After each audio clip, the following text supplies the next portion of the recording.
Hey guys, what's up? It's Joe Raiti from Raity's Rides, and I have a car behind me that I think a lot of people out there are hoping that Mazda is going to bring back.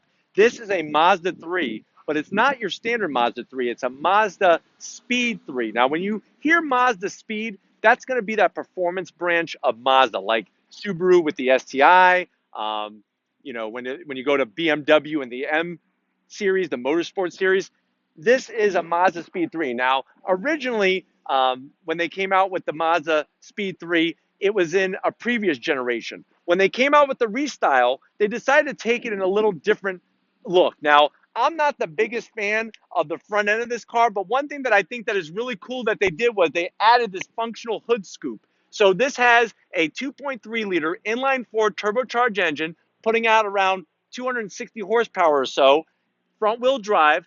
And you'd be surprised at the end of the day, you do some mods to this car, you could really reap some big benefits of horsepower. I do like the lower lip spoiler that was added here. For some reason, I just feel like the car's smiling at me. So compared to the previous generation, I like the previous generation a little bit more, but this is still a hot hatch that is affordable, that there's a plethora of companies that are selling things that you could modify to make it faster, make it look different, whatnot. But that's the front end of the business. Let's go ahead and take a look at the side. So even though this car is a little older, going back to 2011, it has 18-inch wheels. This owner decided to put cross-drilled rotors on it. The reason why you go cross-drilled, that rotor is going to allow the heat to dissipate faster.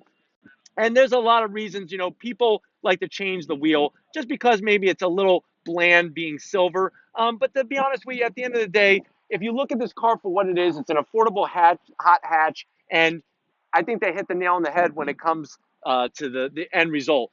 So you can see how the styling they decided to change for this generation. Now, I like the way the owner went with a black wrap roof. It does give a nice contrast to the white, and it follows it all the way to the back. Another thing that this owner decided to add was this kick-up lip on the rear wing. Now, this rear wing is functional, but they decided to add this extra piece that would actually give you a little bit more downforce. And then out back, you can see you got dual exhaust setup. This owner decided to go with a custom setup, and that's what's going to give you that traditional inline four turbocharged sound. Like I said, for somebody who's looking for something affordable that has a 6-speed manual transmission that's putting out some turbocharged power, this is a great buy. You could find them used all day long at great prices.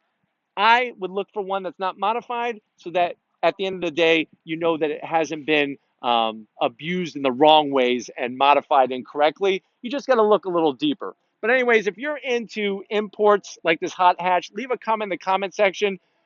Check out my Instagram page, Raiti's Rides, Twitter, and Facebook, all original content. If there's anything in particular you want to see on Raiti's Rides, leave a comment in that comment section. Thank you guys for subscribing. I hope that you will go ahead and click that button before you leave this video. And like always, I'll see you on the next ride.